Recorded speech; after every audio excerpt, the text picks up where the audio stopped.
महाराज बलि कहने लगे कि दरवाजा रात में भरता हूं, मैं अपना वचन निभाऊंगा, सौगंध मुझे कुल की गुरु की नहीं पीछे कदम हटा। मैं वादा आपसे करता हूं, जो मांगोगे वो पाओगे, संकल्प आज मैं करता हूं, होकर निराश नहीं जाओगे। मांगो मांगो, क्या मांगना चाहते हो मांगो। छलिया कहने लगा एक बार और सोच लो विप्रवर, ऐसा ना हो अभी भी मुकर जाओ। महाराज बलि कहने लगे अरे अभी विश्वास नहीं होता, मैं पुनः कह रहा हूँ, मैं अपने कुल गुरु सौगंध खा करके कहता हूँ, जो मांगोगे वो दे दूंगा, जो मांगोगे वो दे दूंगा, जो मांगोगे वो दे दूंगा। आज छलिया समझ गया राजा बलि तो मेरे चक्कर में पड़े। महाराज बलि को नहीं पता ये कौन है। आज छलिया तुरंत वही जो चल नहीं पा रहा था, जिसकी कमर झुकी थी, शरीर में दम नहीं था, आज डंडे को फेंक दिया, कमंडल को फेंक दिया और सीधा तान के महाराज बलि के सामने खड़ा हो गया। कहने लगा और राजा बलि तुम क्या कह रहे हो, मैं ऐसा वैसा राजा नहीं हूं। अरे मैं ऐसा वैसा राजा नहीं हूं कह रहे हो तो कान खोल करके सुन लो। आप अभी तक कह रहे थे कि मैं ऐसा वैसा राजा नहीं हूँ, तो कान खोल कर सुन लो, मैं भी ऐसा वैसा विप्र नहीं हूँ, कोई तेरी दसवां खाने वाला विप्र नहीं हूँ। ध्यान से सुनो। कहने लगे अरे विप्रवर मैं आपको कुछ नहीं कह रहा हूँ, मैं कब कह रहा हूँ कि आप ऐसे वैसे दिखा। अरे अब मांगो, क्या मांगना चाहते हो, जो कुछ कहना खुल करके कहो। आज छलिया कहने लगा अगर देना ही चाहते हो तो सुनो, हमको तुम्हारे 3 कदम इस धरती पर चाहिए। श्रोता बंधुओं गौर से समझना इस बात को, उसने क्या मांगा, 3 कदम इस धरती पे चाहिए। आपको कथा भागवत में बताया गया कि 3 कदम धरती के मांगे, 3 कदम धरती के नहीं, उसने क्या कहा 3 कदम आपके, 3 कदम इस धरती पर चाहिए, धरती के नहीं धरती पर।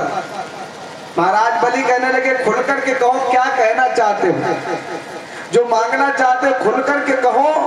सुनो राजन। आज छलिया कहने लगा सुन, अगर देना ही चाहते हो तो ये 3 कदम क्या है हमारे। पहला कदम तुम्हारा, पहला कदम तुम्हारा इस धरती पर शिक्षा की तरफ नहीं बढ़ेगा। पहला कदम तुम्हारा शिक्षा की ओर नहीं बढ़ेगा, अर्थात आने वाली तुम्हारी पीढ़ी शिक्षा ग्रहण नहीं करेगी। दूसरा कदम तुम्हारा रणभूमि की तरफ नहीं बढ़ेगा, अर्थात आने वाली पीढ़ी और तुम कभी अपने हाथों में अस्त्र शस्त्र अर्थात हथियार नहीं उठाओगे। तीसरा कदम तुम्हारा इस धरती पर धन संपत्ति की तरफ नहीं बढ़ेगा, अर्थात तुम और तुम्हारी आने वाली पीढ़ी धन संपत्ति इकट्ठा नहीं करेगी। आप लोगों को बताया गया कि 52 ब्राह्मण ने 3 कदम धरती मांगी और 3 कदम धरती के मांगने के बाद उसने 3 लोक नाप लिए। अरे महाराज बलि ने पूछा 3 कदम बताओ, तो उसने 3 कदम धरती के नहीं 3 कदम धरती पे मांगे कि पहला इस धरती पे तुम्हारा कदम शिक्षा की तरफ नहीं बढ़ेगा, दूसरा कदम तुम्हारा सुरक्षा की तरफ नहीं बढ़ेगा, तीसरा कदम धन संपत्ति की तरफ नहीं बढ़ेगा। ये 3 कदम अपने रोक लो, ये 3 कदम मुझे चाहिए। अगर चाहते हो मुझे दान देना तो हाँ करो, अन्यथा मैं जा रहा हूं और तुम्हें श्राप तो दूंगा। राजा बलि कहने लगे, अरे विप्रवर, हाँ मैं तो आपको सीधा साधा साधारण समझ रहा था, अब पता चला कि आप धोखेबाज, जिसके पास शिक्षा नहीं है, सुरक्षा नहीं, अर्थव्यवस्था से कमजोर है, अरे वह मनुष्य एक जिंदा लाश के समान है। जिसके पास धन नहीं है, संपत्ति नहीं है, ज्ञान नहीं है, बुद्धि नहीं है और अपनी रक्षा तक नहीं कर सकता, कोई भी आए गाली देके चला जाए, अरे वो इंसान नहीं, वो तो मरी हुई लाश के समान है। जीते जी भी वो मरा है।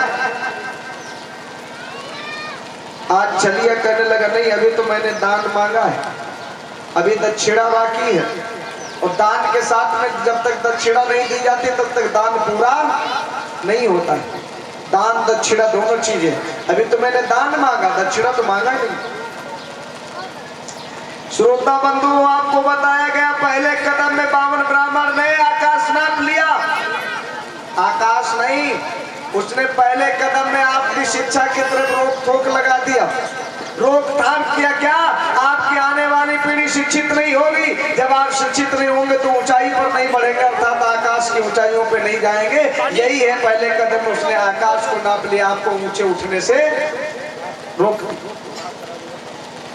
दूसरा कदम सुरक्षा, जब आप अपनी सुरक्षा नहीं कर पाएंगे तो कोई भी आएगा मार कर और गरिया के चला जाएगा।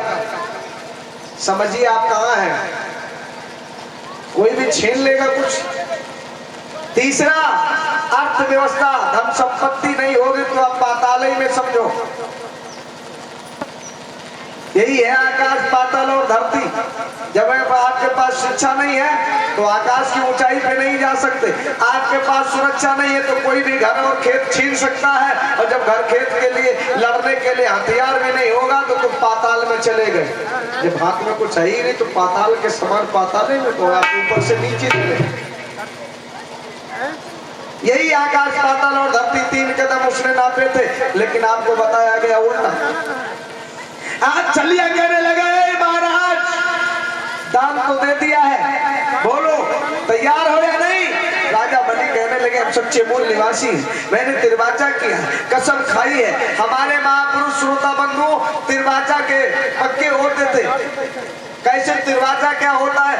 मनसा वाचा कर्मणा, जो मन से कह देते थे, सोच लेते थे, वो करते थे। कर्म ऐसा करते थे दूसरों का हित हो, और वाणी ऐसी बोलते थे दूसरों को दुख न हो।